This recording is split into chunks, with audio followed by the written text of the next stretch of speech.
Association മാർച്ചിയുടെ dharna സമരത്തിലേക്ക് ഏവർക്കും സ്വാഗതം. ചരിത്രമുറങ്ങുന്ന മയ്യൽ ആവശ്യത്തിന് അധ്യാപകരില്ലാത്തവർ CBSE പെട്ടെന്ന് നടപ്പിലാക്കിയതും സ്ഥിരം വേണ്ട അധികാരങ്ങളൊന്നും കിട്ടാതെ ഏവർക്കും സ്വാഗതം. ചരിത്രമുറങ്ങുന്ന രംഗമായി മാറിയിരിക്കുകയാണ്. 2 വർഷങ്ങളായി ഇന്ത്യയിൽ എത്രയോ വർഷങ്ങളായി സ്കൂളുകളിൽ ആവശ്യത്തിന് അധ്യാപകരില്ലാത്തവർ CBSE പെട്ടെന്ന് ആവശ്യങ്ങൾ നേടിയെടുക്കാനുള്ള ധർമ്മസഭകൾ നടത്തുന്ന joint forum of residents associations മാർച്ചിയോടൊപ്പം നിങ്ങളും സമരത്തിൽ പങ്കാളികളാകും. Joint forum of residents associations മാർച്ചിയുടെ ധർണാ സമരത്തിലേക്ക് ഏവർക്കും അവഗണനയുടെയും കീഴ്കാര്യസ്ഥതയുടെയും കേന്ദ്രീകൃതമായി മാറിയിരിക്കുകയാണ്. നമ്മുടെ സംഘടനയായ ജീവനക്കാരെ 2 വർഷങ്ങളായി ഇന്ത്യൻ പ്രധാനമന്ത്രിക്കും വിവിധ അധികാരികൾക്ക് അനേകം നിവേദനങ്ങൾ കൊടുക്കുകയും പൗരന് കിട്ടേണ്ട അടിസ്ഥാന ആവശ്യങ്ങൾ നേടിയ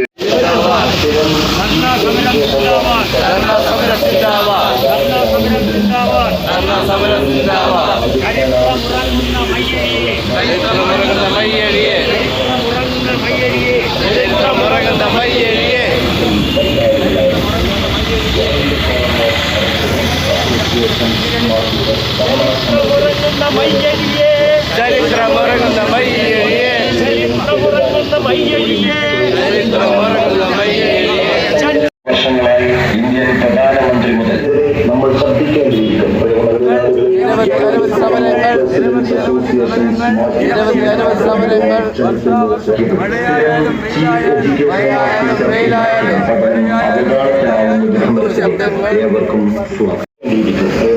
നമ്മുടെ അവകാശങ്ങൾ നേടിയെടുക്കാനുള്ള ധർണാ സമരത്തിലേക്ക് മുഴുവൻ ആളുകളെയും joint forum of residents associations ഇല്ലാതെ എത്രയോ വർഷങ്ങളായി സ്കൂളുകളിൽ ആവശ്യത്തിന് അധ്യാപകരില്ലാത്തത് CBSE പെട്ടെന്ന് നടപ്പിലാക്കിയതും സ്ഥിരം ചീഫ് എഡ്യൂക്കേഷൻ ഓഫീസർ ഇല്ലാത്തതും പഠനം അവതാളത്തിലാവുന്നതും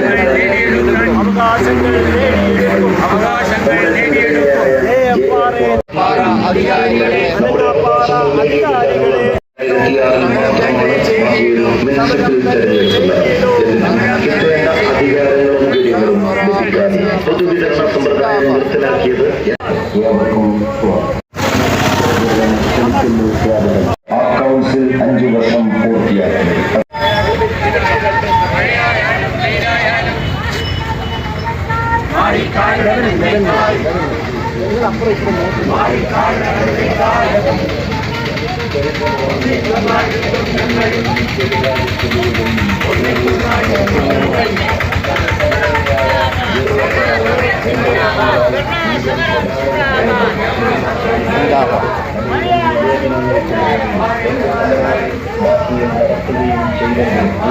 നിരവധി പ്രശ്നങ്ങൾ പരിഹരിക്കപ്പെടാതെ കിടക്കുകയാണ്. നിലവിൽപോയ നിരവധി വികസന പ്രവർത്തനങ്ങളും നാടിനില്ലാതെ നട്ടം തിരിയുന്ന ഡിപ്പാർട്ട്മെന്റുകളും മാത്രമാണ് ഇന്ന് മയ്യടിയിലുള്ളത്. ഇതിനെതിരെ നമ്മൾ ശ്രദ്ധിക്കേണ്ടിയിരിക്കും.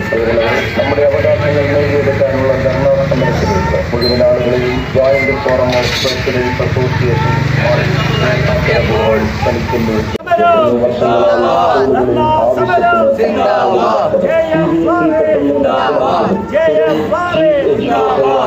ഇല്ലാത്തത് പഠനം അവതാളത്തിലാവുന്നതിനും ഒരു പൗരന് കിട്ടേണ്ട അടിസ്ഥാന ആവശ്യങ്ങൾ നേടിയെടുക്കാനുള്ള അവഗണനയുടെയും കീഴ്കാര്യസ്ഥതയുടെയും അംഗമായി മാറിയിരിക്കുകയാണ്. നമ്മുടെ സംഘടനയായ JFRA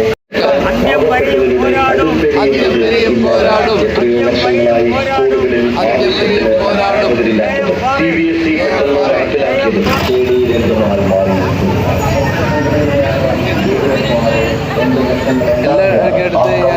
5 വർഷം പൂർത്തിയാക്കി.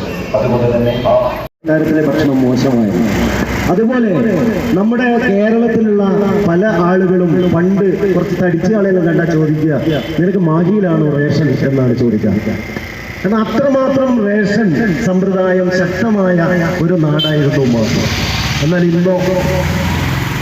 ഇന്നെന്താണ്, ചില ആൾക്ക് എപ്പോഴെങ്കിലും ഒരു അക്കൗണ്ടിൽ എത്ര ചെറിയ പൈസ വരും, പല ആൾക്കും ഒന്നുമില്ല.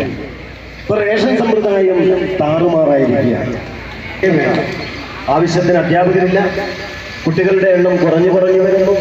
അശാസ്ത്രീയമായ രീതിയിൽ CBSE നടപ്പിലാക്കുന്നു. ഇതൊക്കെ ഒരു സ്ഥിരം CEO ഇല്ല. അപ്പൊ ഇതൊക്കെ വിദ്യാഭ്യാസ രംഗത്തുള്ള തകർച്ചയ്ക്ക് കാരണമാകുന്നത്. ശ്രീനാരായണ ഗുരു പറഞ്ഞതുപോലെ വാദിക്കാനും ജയിക്കാൻ അറിയാനും അറിയിക്കാനുമാണ്. അങ്ങനെ അറിയുകയും ചെയ്തുകൊണ്ട് നമ്മൾ വിജയത്തിലേക്ക് പോകും എന്ന് ഇവിടെ ഊന്നി പറയുകയാണ്. എല്ലാവരെയും ഒരിക്കൽ കൂടി തെരഞ്ഞെടുപ്പ് നടത്തുമായിരുന്നു. അതിനുവേണ്ടി അവസാനം വരെ പോരാടിയ ഒരു മഹാനായിരുന്നു അശോക് കുമാർ. അദ്ദേഹം അതിന്റെ അന്ത്യം വരെ കാണാൻ വരെ സമരം ചെയ്തു. സുപ്രീം കോടതിയിലെത്തി. സുപ്രീം കോടതി അതിന് അനുമതി കൊടുത്തു. പക്ഷേ നമ്മുടെ ഭരണാധികാരികൾ എവിടെയോ ഒരു പതർച്ച. സംഘാടകരെ, പ്രിയപ്പെട്ട നാട്ടുകാരെ, നമ്മൾ പണ്ടുകാലത്ത് റെസിഡന്റ് അസോസിയേഷനുകൾ കണ്ടത് പല പ്രസിദ്ധമായ സിനിമകളിലൂടെയാണ്. എന്നാൽ ഇന്ന് കേരളത്തിൻ്റെ മിക്കവാറും ഭാഗങ്ങളിൽ ശക്തമായ അകലെയുള്ള മിത്രങ്ങളെക്കാൾ നമുക്ക് എപ്പോഴും ഉപകാരത്തിലെത്തുക അടുത്തുള്ള ശത്രുക്കളാണ്. റെസിഡന്റ് അസോസിയേഷനുകളിൽ ജാതിയോ മതമോ രാഷ്ട്രീയമോ മറ്റ് വ്യത്യാസങ്ങളൊന്നുമില്ലാതെ ഒറ്റ മനസ്സോട് കൂടിയിട്ടാണ് നിങ്ങൾ എല്ലാവരും ഇവിടെ നിൽക്കുന്നത്. സാധാരണ കാലങ്ങളിൽ നമ്മുടെ റെസിഡന്റ് അസോസിയേഷനുകളുടെ സമരങ്ങൾ നടക്കാറ് ഒന്നുകിൽ മാലിന്യ പ്രശ്നം, അല്ലെങ്കിൽ റോഡ് നന്നാക്കാത്തത്, അല്ലെങ്കിൽ ഇലക്ട്രിസിറ്റിയായിട്ട് ബന്ധപ്പെട്ട്, അല്ലെങ്കിൽ വാട്ടർ കണക്ഷൻ. പക്ഷെ അതിൽ നിന്ന് തികച്ചും വ്യത്യസ്തമായിട്ട് ഒരു സംസ്ഥാനത്തിൻ്റെ മുഴുവൻ ജനങ്ങളുടെയും ആവശ്യം ഉന്നയിച്ചുകൊണ്ടാണ് നിങ്ങൾ ഈ സമരം നടത്തുന്നത്. ഈ സമരം നടത്തുവാൻ തീർച്ചയായിട്ടും യോഗ്യർ റെസിഡന്റ് അസോസിയേഷനുകളാണ്. കാരണം ഒരു കൗൺസിലർ അല്ലെങ്കിൽ ഒരു പഞ്ചായത്ത് മെമ്പർ ഉണ്ടായി, പക്ഷേ അതിൽ നിന്ന് വ്യത്യസ്തമായി അപൂർവമായി മാത്രമേ റെസിഡന്റ് അസോസിയേഷനുകൾക്ക് എല്ലാം ചേർന്നൊരു സംഘടന ഉണ്ടാവുള്ളൂ. അങ്ങനെയുള്ള സംഘടന രൂപീകരിച്ച ഇതിൻ്റെ ഭാരവാഹികൾക്ക് ആദ്യമായി നന്ദി പറയുകയാണ്. പുരോഗതി എത്രയുണ്ടാവുമെന്ന് നമ്മൾ ഓരോരുത്തരും ആലോചിച്ചാൽ മനസ്സിലാവും. ഇലക്ഷൻ നടത്തുന്നതിന് പോണ്ടിച്ചേരിയിലുള്ള മുഴുവൻ ആളുകളുടെ ആവശ്യമെന്ന നിലയ്ക്ക് ഇതിൽ കൂടുതൽ പോണ്ടിച്ചേരിയിലുള്ള റെസിഡന്റ് അസോസിയേഷനുമായിട്ട് ബന്ധപ്പെട്ട് നിങ്ങൾ ഇതിൻ്റെ പ്രവർത്തനം കൂടുതൽ വിപുലീകരിക്കണമെന്ന് മാത്രം ആവശ്യപ്പെടുകയാണ്. അതോടുകൂടി പറഞ്ഞുകൊണ്ട് ഇന്നത്തെ ഈ ധർണാ സമരം നിങ്ങളുടെ സമ്മതത്തോടുകൂടി ഞാൻ ഉദ്ഘാടനം ചെയ്തതായി പ്രഖ്യാപിക്കുന്നു. നിവേദനമാണ് പോയത്. പ്രധാനമന്ത്രിക്കും പ്രസിഡന്റിനും ഉപരാഷ്ട്രപതിക്കും ആഭ്യന്തരമന്ത്രിക്കും പ്രതിപക്ഷ നേതാവിനും പബ്ലിക് അക്കൗണ്ട്സ് കമ്മിറ്റി ചെയർമാനും നമ്മുടെ കേരളത്തെ പ്രതിനിധീകരിക്കുന്ന 2 മന്ത്രിമാർക്കും പോണ്ടിച്ചേരിയിലെ MP-മാർക്കും MLA-ക്കും CM-നും LG-ക്കും ഒക്കെ 10-15 കേന്ദ്രങ്ങളിലേക്ക് നിവേദനങ്ങൾ പോയി. കഴിഞ്ഞ 2ാം വർഷം നിവേദനം അയച്ചു കഴിഞ്ഞപ്പോൾ ഏതാണ്ട് 12-13 പ്രാവശ്യം പ്രധാനമന്ത്രിയുടെ ഭരണപരിഷ്കാര സമിതി ഓഫീസിൽ നിന്ന് സംഘടനയുടെ പ്രസിഡന്റിനെയും സെക്രട്ടറിയെയും വിളിക്കുകയുണ്ടായി. എന്താണ് മാഹിയിലെ പ്രശ്നങ്ങളെന്ന് ചോദിക്കുകയുണ്ടായി. ഇതൊക്കെ കണ്ടപ്പോ ഞങ്ങൾ വലിയ പ്രതീക്ഷയിലായിരുന്നു. പക്ഷേ പിന്നീട് വന്ന ഇലക്ഷൻ എല്ലാം മുക്കിക്കളഞ്ഞു. എല്ലാം മറന്നുപോയി. വീണ്ടും വിസ്മൃതിയിലായിരിക്കുകയാണെന്നാണ് തോന്നുന്നത്. സുഹൃത്തുക്കളെ, നടക്കാത്തതും നടന്നതും ഒരുപോലെ ആയിരുന്നു. കാരണം പുതിയ മുനിസിപ്പൽ തെരഞ്ഞെടുപ്പ്, അതുകൊണ്ട് തന്നെ മാഹി മുനിസിപ്പൽ ഇലക്ഷന് വേണ്ടിയുള്ള പോരാട്ടത്തിൽ അദ്ദേഹത്തിന്റെ നേതൃത്വത്തിൽ തന്നെ നമുക്ക് ഒരുമിച്ച് നിന്ന് വിദ്യാഭ്യാസ സമ്പ്രദായം ആകെ താറുമാറായിരിക്കുകയാണ്.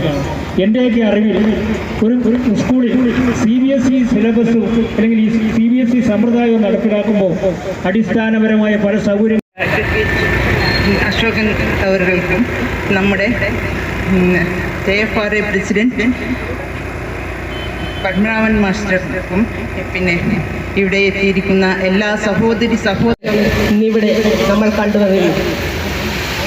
ഇവിടെ രാഷ്ട്രീയത്തിനതീതമായി ജാതി മത വർണ്ണത്തിന് വ്യത്യാസമില്ലാതെ എല്ലാവരും ഒന്നിച്ച് ഒറ്റ ഇവിടെ സംസാരിച്ച സ്വാഗതമെഴുതിയ അതേപോലെ MP സുഹാസ് തുടങ്ങി ഈ സംഘടന നമ്മുടെ പൊതു ആവശ്യമായ ഏറ്റവും നമുക്ക് പാവപ്പെട്ടവനായാലും പണക്കാരനായാലും ഒരു റേഷൻ സമ്പ്രദായം ഇല്ലാതായാൽ നമ്മുടെ ബുദ്ധിമുട്ടുകൾ നമുക്കറിയാം. ഇനിയും ആ ബാക്കി കണ്ണുകൂടി തുറന്നു കിട്ടാൻ വേണ്ടി ഒരുപാട് പ്രവർത്തനങ്ങൾ നമുക്ക് നടത്തേണ്ടതുണ്ട്. അത് കാരണം എന്താണെന്ന് വെച്ചാൽ ഈ JFRയുടെ ഈ പരിപാടികൾ നമ്മൾ 2-3 പ്രാവശ്യമായി ഇവിടെ നടത്താൻ തുടങ്ങി. ഒന്ന് മായി ഗ്രൗണ്ടിൽ നമ്മളൊരു നിരാഹാര സമരം നടത്തി. അന്നും ഇവരെ ബദിരാകരണങ്ങൾ എന്ന് പറഞ്ഞതുപോലെ ആരെയും അതിനെക്കൊണ്ട് യാതൊരു ഗുണവും ഉണ്ടായില്ല. അതിന് പ്രവർത്തന ശൈലി ഒന്നുകൂടി മാറ്റി ഒരു സമരം, ഒരു ബന്ദ് പോലത്തെ പരിപാടികൾ നടത്തുന്നതായിരിക്കും ഗുണം ചെയ്യുക. മാഹി നിശ്ചലമാകുമ്പോൾ മാത്രമേ ഇത് സർക്കാരിനെതിരെയുള്ള ഒരു സമരമാണ്. ഈ സമരത്തിന്റെ മുദ്രാവാക്യം നമുക്ക് വേണ്ടിയും വരുന്ന തലമുറയ്ക്ക് വേണ്ടിയുള്ള മുദ്രാവാക്യമാണ്. ന്യായപരമായ മുദ്രാവാക്യത്തിൽ JFR ഒരു സമരവുമായി ഇന്ന് മാഹി സിവിൽ സ്റ്റേഷന് മുന്നിൽ എത്തിയിട്ടുള്ളത്. നമുക്കറിയാം, ഒരു സ്ഥാപനങ്ങളിലേക്ക് തെരഞ്ഞെടുപ്പ് നടക്കാത്ത ഏക പ്രദേശത്താണ് അഭിമാനത്തോടെ നമ്മൾ ജീവിക്കുന്നത് എന്ന് നമുക്ക് പറയാം. സാമൂഹ്യ പ്രവർത്തകനായ സർ വിജയൻ കൈനടത്തിൽ അവർകളെ JFRയുടെ ഭാരവാഹികളെ, പ്രിയ സഹോദരി, ഈ അരനൂറ്റാണ്ടിന് ശേഷം അവൻ മടങ്ങി വരാൻ തുടങ്ങി. കഴിഞ്ഞ 5 വർഷമായി ഞങ്ങൾ ആവർത്തിച്ച് പറഞ്ഞുകൊണ്ടിരുന്നു, അവരുടെ ഒരു ഡാറ്റാ ബാങ്കിൽ നിങ്ങൾ കളക്ട് ചെയ്യണം. ഇതുവരെ അതിനൊരു ചലനമുണ്ടായിട്ടില്ല. ഇപ്പോഴും ഞങ്ങൾ പറയുന്നു, അടുത്ത ഈ ധർണാ സമരം ഉദ്ഘാടനം ചെയ്യാൻ എത്തിയ നമ്മുടെ പ്രിയങ്കരനായ അഡ്വക്കേറ്റ് അശോക് കുമാർ അവരെ ഞാൻ ആദ്യമായി നന്ദി അറിയിക്കുന്നു. അതോടൊപ്പം ഈ ധർണാ സമരത്തിൽ അധ്യക്ഷം വഹിച്ച JFRയുടെ പ്രസിഡന്റ് CK പത്മനാഭൻ മാസ്റ്റർ, സ്വാഗതം ആശംസിച്ച സെക്രട്ടറി ശ്യാം സുന്ദർ മാഷ്, മറ്റ് JFRയുടെ ഭാരവാഹികൾ, മറ്റ് അസോസിയേഷന്റെ മുഴുവൻ ഭാരവാഹികൾക്കും JFRയുടെ പേരിൽ ഈ ധർണാ സമരത്തിൽ പങ്കെടുത്ത എല്ലാവർക്കും ഞാൻ എൻ്റെ നന്ദി അറിയിക്കുന്നു. Thank you all.